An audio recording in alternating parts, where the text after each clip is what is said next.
Hello, it's Marcus here from NewBee Nutrition. Welcome back to the YouTube channel. Welcome to this video on workout nutrition. What to eat before a workout, what to eat after a workout. So this is basically how my whole nutrition journey started. I was looking for ways to fuel my football performance. Nutrition became a big part of that. I was basically seeing what the professional players ate and seeing if that could improve my own performance. The problem was that I was reading interviews with footballers who were basically just saying, we eat lots of pasta. Monkey see, monkey do. Monkey pee all over you. That's what I ate. Thankfully, my nutrition knowledge has moved on since then. So today I'm going to guide you through what to prioritise before a workout, what to prioritise after a workout. This is going to be targeted at normal people living normal lives. And your workout could be a home workout, it could be a run, it could be a cycle, it could be playing a sport.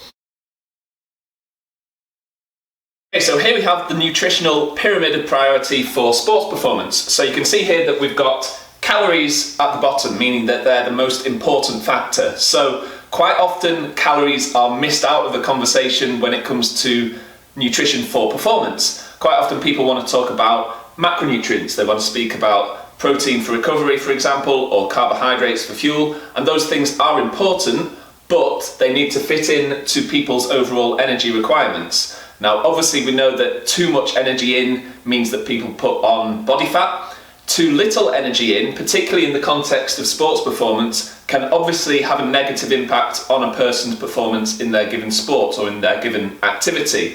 What can happen when that's taken to the extreme is that people start to suffer from symptoms of energy deficiency. So we see this a lot in athletes who are concerned about putting on too much body fat, and they think, I can't eat too much, I don't want to get fat, but they end up taking that too far and not putting enough energy in to the system, which means that they end up with poor immunity, they end up with poor bone health, so they start to get more stress fractures. They also have their sports performance impacted, obviously. They start to see impacts on, for women, their menstrual cycle, so people can lose their menstrual cycle when they don't have enough energy coming into the system. For men, on the flip side, they start to see lower testosterone, so there are these hormonal impacts of relative energy deficiency. So those are major concerns. And the other thing to say on that is that people's hunger is not a reliable indicator of their energy requirements, particularly during exercise. So if you think of a high intensity interval training type session, quite often people will not feel hungry after that. That's an individual thing. Some people will feel hungrier than others, but hunger is not a reliable indicator of how much energy you've burned during that session. So we need to remember that we need to be fueling that session appropriately. Okay, so after we've taken into account how much energy we need overall in a day, then we can start to break that down into macronutrients. So protein, carbs, and fats. So for fueling exercise, carbohydrates are the preferred fuel source of the body. Now, that has to fit into our overall calorie requirements, as we've said before. I sounded like Jonathan Ross there. Requirements.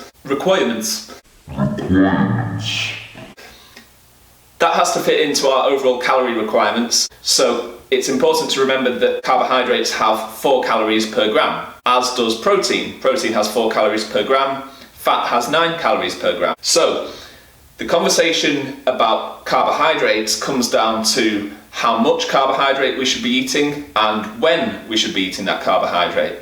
But before we do that, it's very, very useful to work out our protein requirements. So you're realistically, for most people, probably looking at around about 1.6 grams per kilo of body weight in protein. If you're trying to gain muscle, probably 1.8, 2 grams per kilo, 2.2 even. But for most people, hitting that 1.6 grams per kilo, it will enable you to recover properly from your exercise. So you take your body weight in kilos, multiply that by 1.6, and then you have the amount of grams of protein that you need to hit in a day. Now, if you've been listening, you would know that you then times that number by 4 in order to get the number of calories that you're getting from protein in each day. Still making sense? Hopefully. So then you have the number of calories that you're getting from protein, and you can build your carbohydrates and fats around that number. If this is all sounding a little bit complicated for you, and you want these numbers worked out for you, then you can go to newbeenutrition.com/calculator, and there's a calculator on there that will work out your calorie requirements, your protein, carbs and fats requirements, and that is a number that doesn't take into account the exercise that you're doing. So what we would do is we would try and work out how many calories you're using through exercise and add those calories onto the figure that the calculator gives you in order to get your total daily energy expenditure. And the extra calories that we would add on would probably come from carbohydrates, because that's what fuels your exercise. Probably, not for everyone. So the next thing to say on that is that there are scenarios where we don't use carbohydrates for exercise, and those are usually at lower intensities. Now, there is a benefit, therefore, of doing certain exercise sessions at a lower intensity and without carbohydrate availability. Doing that enables our body to utilize fat at that lower intensity. So if you think about a cycle race, for example, if you're able to utilize fat for the majority of that race, then when it comes to a more intense period of that race, so a hill climb or a sprint finish, then your body's able to more effectively draw upon those stores of carbohydrate. So it's really important that our body is able to switch effectively between using fats and carbohydrates at the appropriate times. Programming for athletes is therefore all about carbohydrate periodization. Okay, so once we've worked out what our macronutrient requirements are, then moving up the pyramid we have timing and then food choices.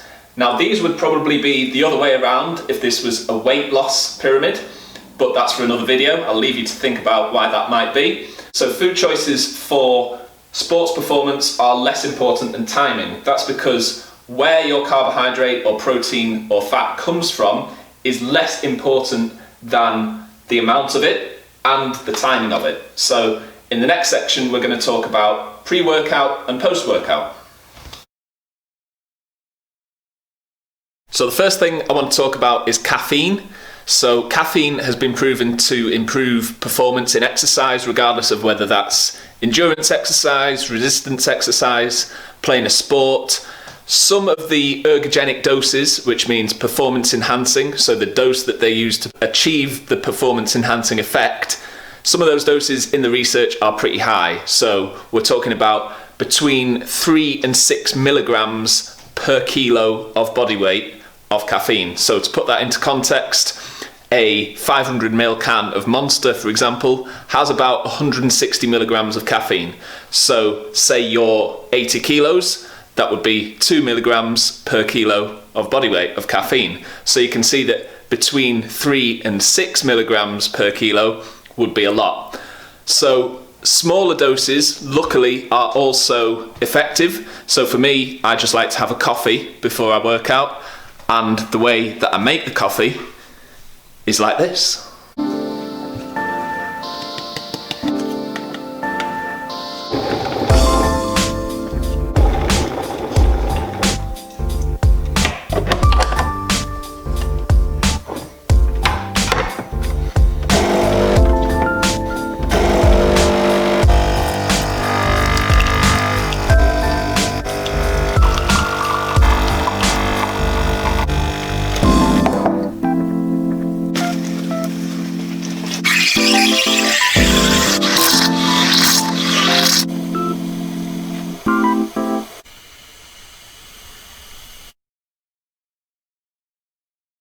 So depending on how close it is to your workout, the further away from your workout it is, the more you can eat. So if you're eating a full meal, you want to be eating around about 3 hours before you start to exercise. In that meal, 3 hours beforehand, you could have carbohydrates plus protein plus fats. It could be a mixed meal. In that larger meal, you want to prioritize carbohydrates. Between 1 and 3 grams per kilogram of your body weight in carbohydrates. So for me, for example, weighing around about 90 kilos, up to about 270 grams of carbohydrates in that pre-workout meal.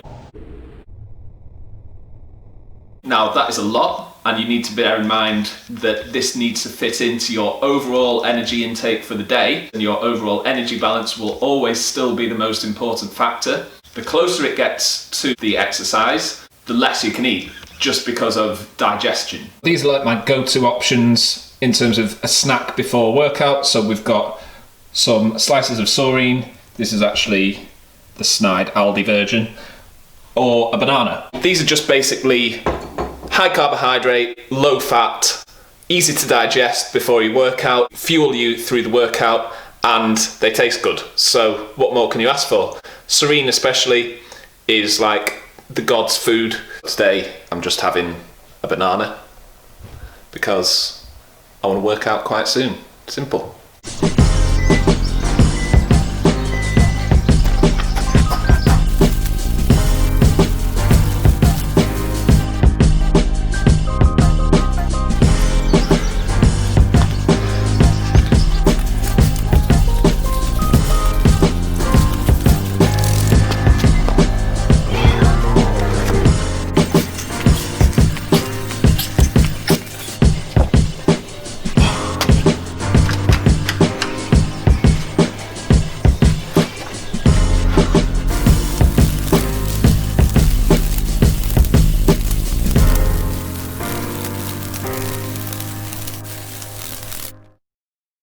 Right, so workout done.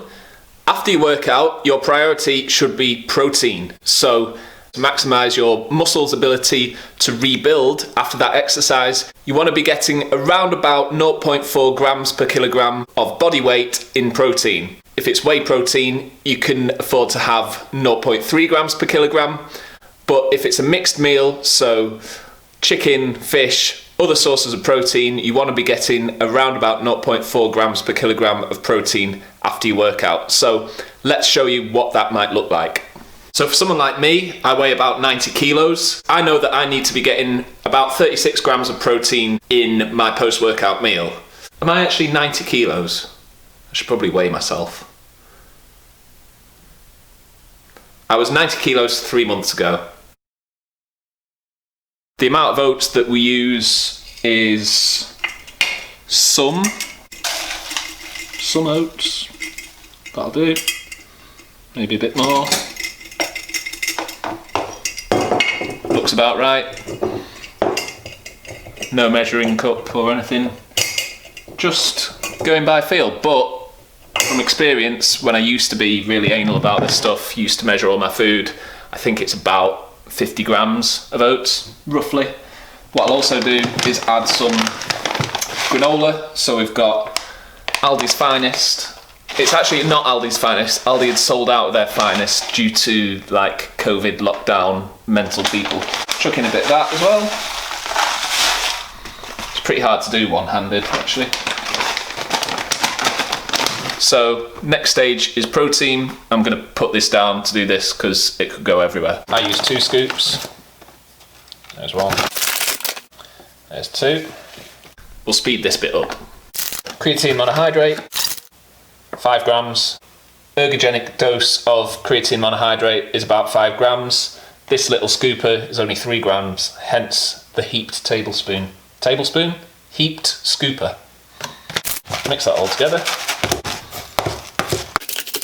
Next we've got fruit, so I've got a kiwi here, which I've peeled by the way, it didn't arrive like this, it's not an alopecia kiwi. Blueberries, whack some of them in. There you have it, I've mixed in some milk, I've also put in some cinnamon. I've got 2 scoops of protein in there, you can obviously scale that back to 1 if that's appropriate for you. And then you can either eat it straight away, or you can put it in the fridge overnight, which is what I'm going to do with this one, because it's actually 3 o'clock in the afternoon.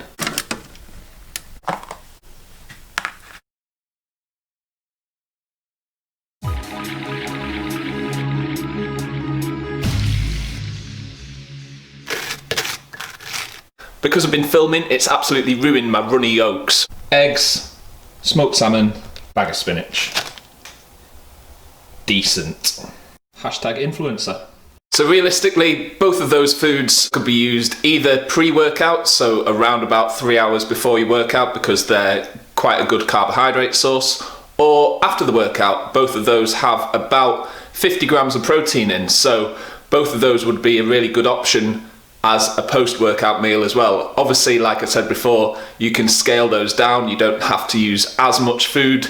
I eat a lot of food, so I need that much, but you can scale that down to your requirements. So to work out how much you need to go to www.newbienutrition.com/calculator,